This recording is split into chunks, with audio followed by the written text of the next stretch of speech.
एक समय की बात है, एक छोटे से गांव में हरियाली भरे खेतों के बीच एक खुशमिजाज छोटा सा खरगोश रहता था। उसका नाम था चिंटू। चिंटू हमेशा नए चीजों को जानने के लिए उत्सुक रहता था। एक सुनहरे सुबह जब वह गांव में घूम रहा था, उसने घाटी में छिपे एक रहस्यमय गुफा को खोज लिया।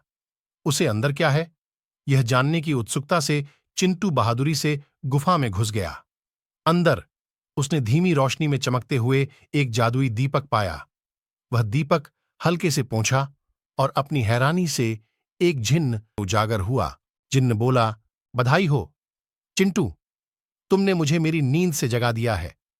प्रतिफल के रूप में मैं तुम्हें 3 इच्छाओं की पूर्ति करूंगा। चिंटू अपनी भाग्यशालिता पर विश्वास नहीं कर पा रहा था। उसने ध्यान से विचार किया। पहली इच्छा के लिए, मुझे उस आसमान के बराबर एक गाजर का बगीचा चाहिए जहां मैं अपने मन की भरपूर खाने का मजा ले सकूं। बिना देर किए गुफा विशाल और मिठास से भरे हुए गाजरों के एक खेत में बदल गया। चिंटू खुशी खुशी गाजरों का स्वाद लेते हुए खुशी से चारों ओर उड़ता रहा। उसकी दूसरी इच्छा के लिए चिंटू ने एक नरम और आरामदायक बिस्तर मांगा। तुरंत एक खूबसूरत बिस्तर दिखाई दिया जिसमें नरम तकिया और गरम दरियां था।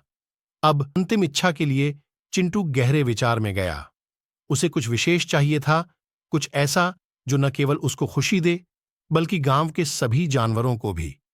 बहुत सोचने के बाद चिंटू ने कहा, मुझे चाहिए कि गांव में सभी फल और सब्जियां प्रचुर हों। जिन्न के हाथ का एक इशारा के साथ पूरा गांव बदल गया। पेड़ों पर हर प्रकार के फल थे, खेतों में सब्जियां अधिकार कर रही है। गांव के वासियों ने आनंदित होकर चिंटू की प्रशंसा की और उन्हें एक महान हीरो के रूप में माना। उस दिन के बाद चिंटू की दयालुता और उदारता की खबर दूर दूर तक फैल गई और जिन्न वह अपने दीपक में वापस लौट गया।